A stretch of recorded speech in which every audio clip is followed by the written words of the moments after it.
That was quick, right? Told you. Get to it. And this carries on into school, right? Oh yeah, oh yeah, oh yeah, Because oh as yeah, a oh rich- yeah. What are we looking at? Predictive history, everybody.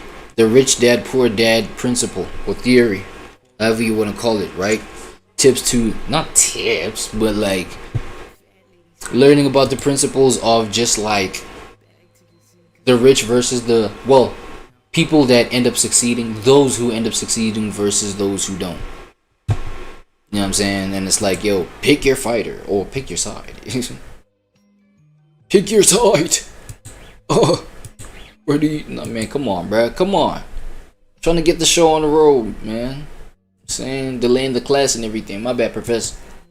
rich kid, you go to school and you think that, oh, my teacher is my friend. So you smile at the teacher and you hug the teacher and the teacher smiles back and now you're friends, right?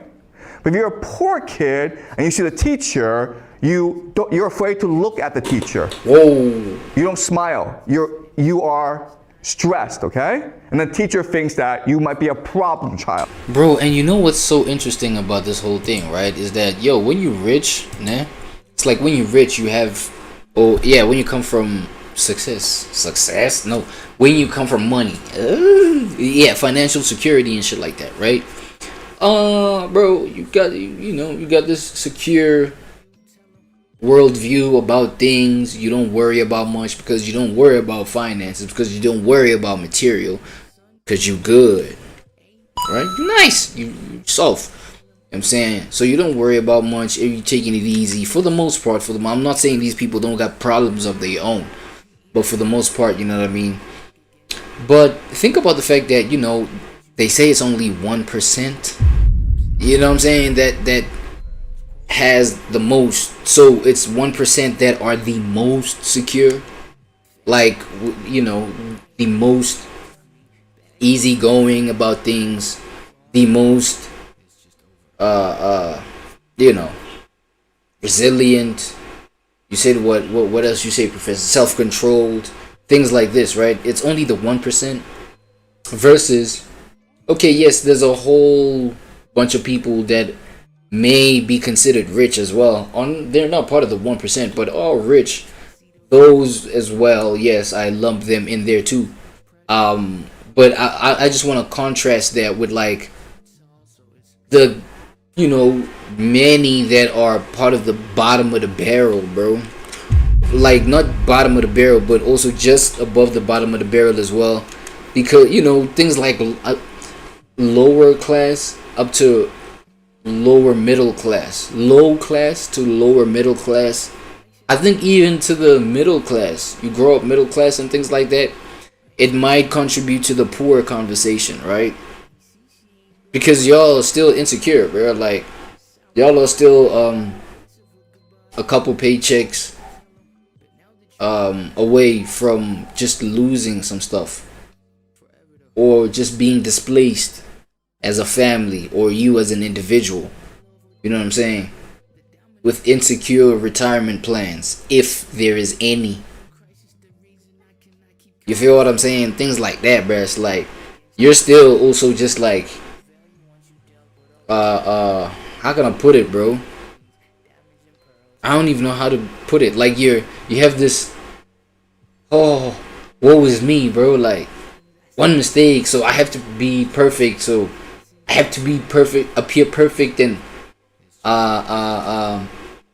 non-blemished in front of authority. And you know what I'm saying? Because I grew up, my parents, you know, telling me, yo, you need to stay on that school vibe, or else, you know what I'm saying? There was a whole lot of or else's, or else. You better, or else. We about to lose this house. You better act right. Or, you know what I'm saying? The punishment was extra severe because they needed to force you in line, because, yo, you could lose everything, nigga. You keep going this crazy. They keep complaining about you at school, keep calling me in, nigga.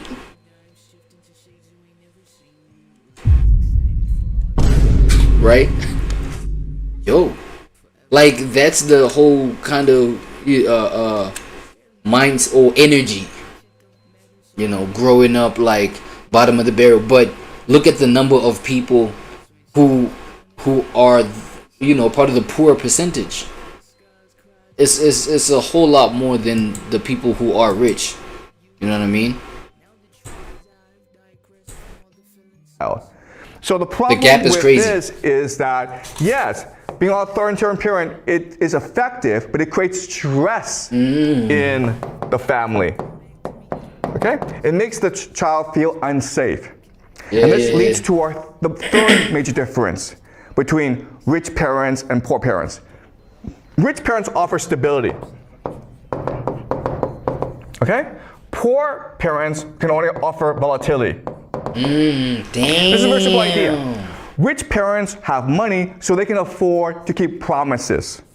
Yeah. Oh, sheesh. That one, you know what I'm saying? That's very true. If you think about it, just on some layman's terms. Yo, we rich, we can afford to, promise that this is what we doing on your birthday and keep that promise, bro. Like we're secure. Like I'm secure enough to have freed up a whole lot of my time because we are financially secure as a family. Freed up all my time to make myself available for whatever you have going on, right? Your birthday, your sports days at school, your whatever it is. So I can keep those promises. I can make them, keep them. That's true. Rich parent, I say to my child, okay, next week we'll go to Thailand for vacation. Guess what? Next week you guys go to Thailand for vacation. That's what I'm saying. Yeah. But if you're a poor parent, money is always an issue. So it's hard for you to keep promises, right? So it's like, next week we'll go to McDonald's for lunch, but your paycheck is not enough. So you're like, sorry, we can't go anymore. Oh, shit. Okay? Yeah. And now, because of these different parenting styles, we understand why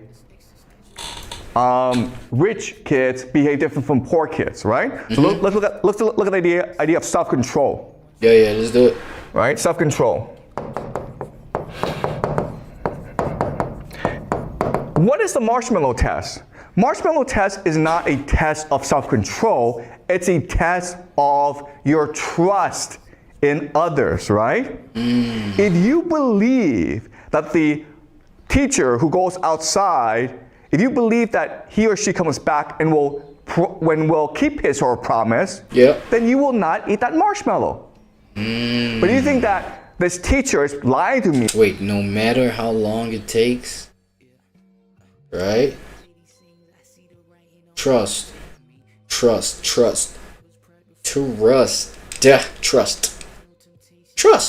a test of trust.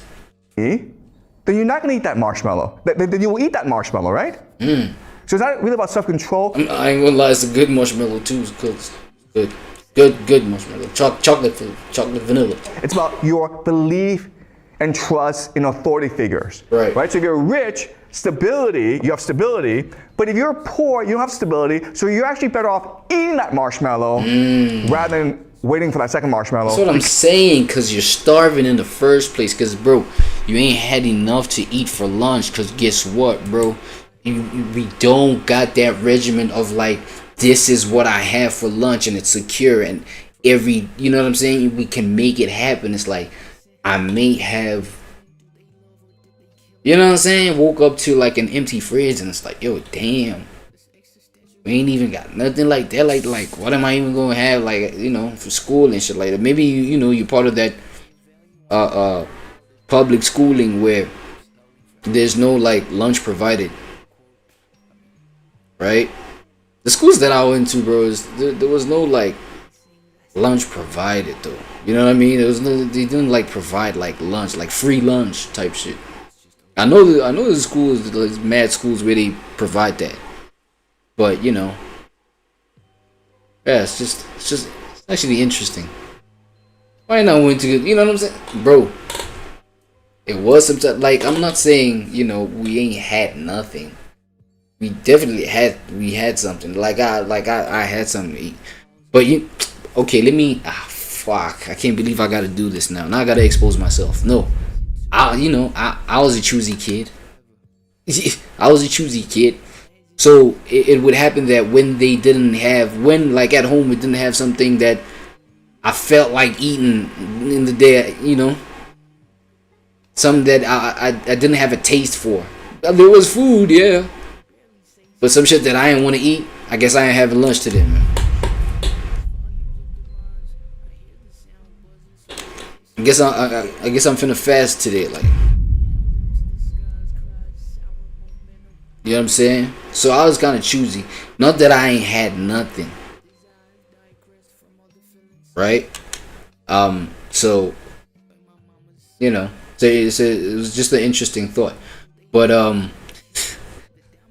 yo, my fault for yapping, bro. I was yapping so much I even forgot my point, bro.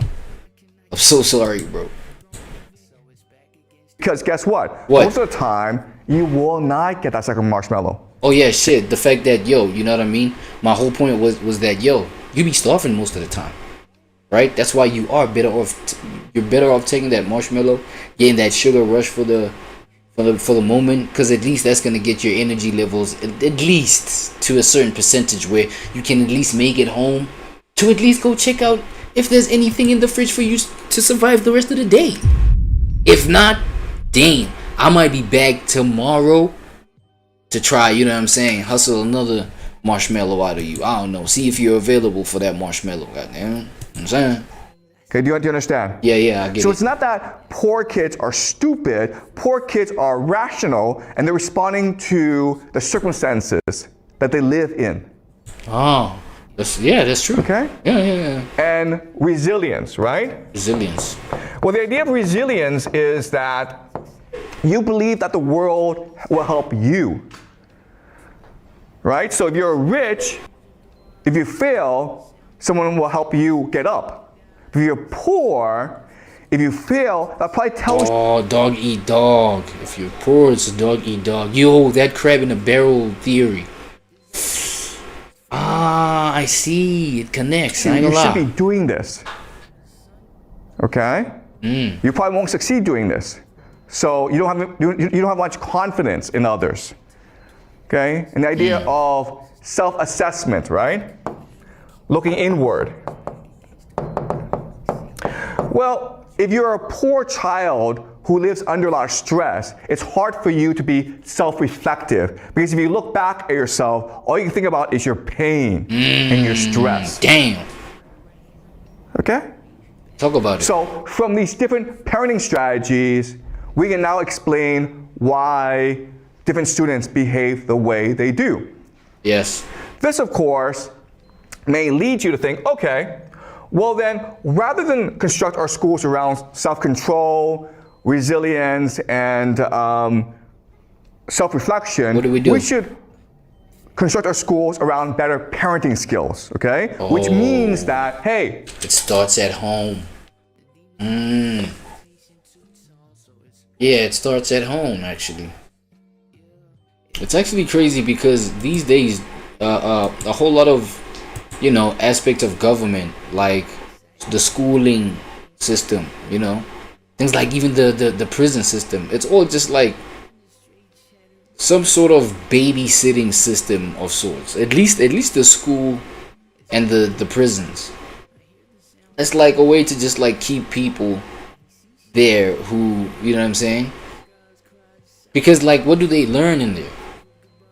Right? There's the whole question that, yo, school doesn't teach you anything, blah, blah, you know. And again, bro, it's a whole lot of different minds and brains that all these kids have when going to school, for example, right?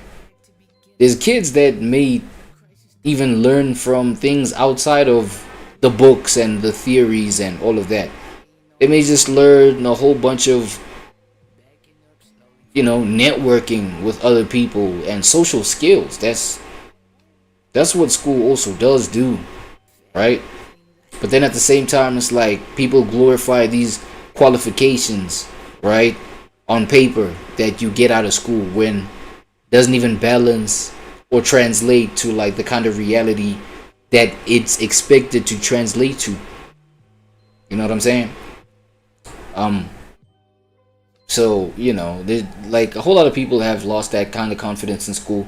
And so it like at least for me, like it has turned out into this whole glorified babysitting system for the public, right? Because a whole bunch of these middle class folk, bro, they're not at home.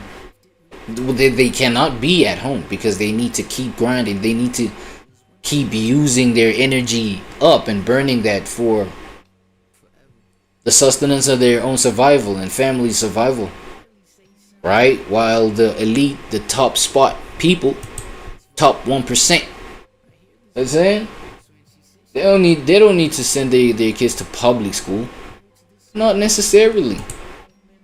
And I bet you a whole lot of them don't. Construct schools where kids are exposed to a lot of vocabulary, where teachers are friendly, and where there's a lot of stability. Okay? And we've tried this, and it's more effective, but it doesn't really work either. Why? Because the kids come in too late. A lot of their worldview is already established. Then you're like, okay, well then let's change how parents behave. And when you do that, what you recognize is that... Now you gotta be a teacher to the parents? Nope. You can't change how they behave either. Whoa. Okay? Why not? So no matter what you do, you end up with massive differences between the poor and the rich. Right, the rich stay rich and the poor stay poor. Okay. Okay, so now the question for us is, why is this the case? Good question. Okay. And it's the case because society is a hierarchy. Talk about it.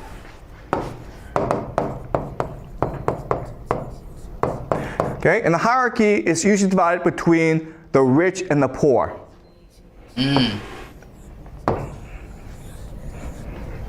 Oh snap, I think this is what I broke down too. That percentage of like that top 1% and then the whole lot of rest of the people. Let's do it. Okay, and these two worlds are night and day. They're very, very different. As a poor person, if you want to survive, you have to obey authority. Yeah.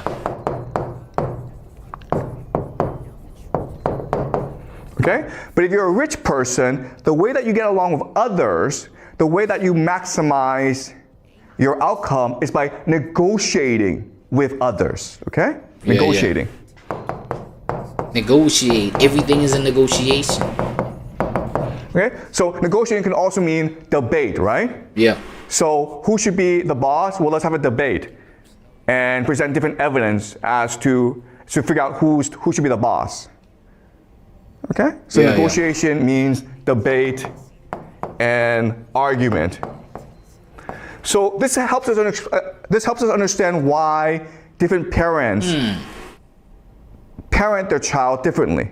If you're a poor parent, your responsibility is to make sure that your child knows how to obey authority. Nice. Okay? That's why you command your child. Oh, you see what I'm saying? And then you become the authoritarian. Commanding the child. You know, you don't want to hear the I'm not trying to hear it. You shut your... No! I said shut... I don't have the money for that right now. We'll see when I have the money, but for right now, you are going to... You know what I'm saying? Hey. I might just make like, you know, one heck of a authoritarian parent, but that's how it be. And I can display that beautiful piece of expression for y'all, you know, from the, you know, authoritarian parent, because I had that. So it makes sense. It's like, yo, it's the whole pressure thing. It's the whole pressure thing. The whole, you know, dad might have, you know, had belt to ass from where he's coming from his boss over there by the work spot. And then obviously, naturally, what happens? He comes home, he's stressed. He's gonna, you know, yell and take it out on everybody, all the kids, including the moms. Y'all know these. But if you are a rich parent, you want your child to be able to negotiate with authority, and that's why you respect your child and you teach your child how to debate, how to argue, how to negotiate with others. Yeah. Makes sense. Okay? Yep. Because they live in different worlds. Beautiful. Another way of saying this is that from day one, rich kids know that they're playing a different game from poor kids. Oh. Okay? So let's go back and look at parents. Okay? So poor parents command their child, don't really speak, don't communicate, and don't keep promises, okay? Yeah. All right, I see it. Poor parents do these three things. And we know that if they do these three things, the outcome won't be so good, okay? And the reason why they do this is that they're not playing a game to improve their kids' outcome. They're playing a game to get along with other parents. Okay? Okay, colleagues, family, okay, authority. Right. Okay, so another saying this is this: police, boss, okay, family, okay? Right. All right, so as a parent, you're trying to figure out how to negotiate with the police, with your boss, and with your family. So if you're a poor person, and the police knows you're a poor person, the police is gonna bully you. And if you fight back, the police will probably put you in jail. Yeah, of course. Yeah, that's right. So it's very important that you accept authority. You don't challenge authority, because if you do, you're probably getting into trouble. Your boss, right? If you're a poor person, your boss will just command you about. Yes. And so it's very important that your child. Yeah, so you're constantly on eggshells. You're constantly just like on eggshells. And trying, you know what I'm saying, with a whole bunch of what is this? Proving to do, you know what I'm saying? Proving yourself, performing, a whole lot of performative. That's a whole lot of performative energy too that goes into you know, maintaining your position at your work spot. It's a whole lot of performance. You have to do that. And now as a result, what? You expect that from your own kids. That's crazy. It's crazy. You know what I mean? Wait. What you about to say about the family though, Professor Jane? How the family? How to take orders. Yeah. Rather than ask questions, rather than debate, your child must learn how to just follow orders. Or at least keep his mouth shut, okay? Damn. And then family is about maintaining good relations with those who can most support you. And that often means the same values. Okay, so if your family members or your friends, if they are parenting their child in this manner, you're also going to copy them. Okay, imitation. Yeah. All right, and for a poor person, this is the optimal strategy of how to parent.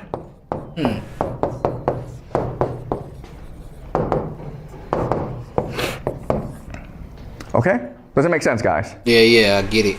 Because if you do it another way, okay? If you choose to be a friend to your child, if you choose to communicate, if you choose to keep your promises, that's for the rich, right? Your friends and your family will think that you're doing something wrong. You understand? They won't think, oh my God, you are an enlightened parent who's read a lot of parenting books and great for you. They're gonna think there's something wrong with you, okay? So let me give you an example of this. So my wife and I have 3 kids, okay? My parenting style. So my wife and I have 3 kids. And this is how we parent our kid, okay? First of all, We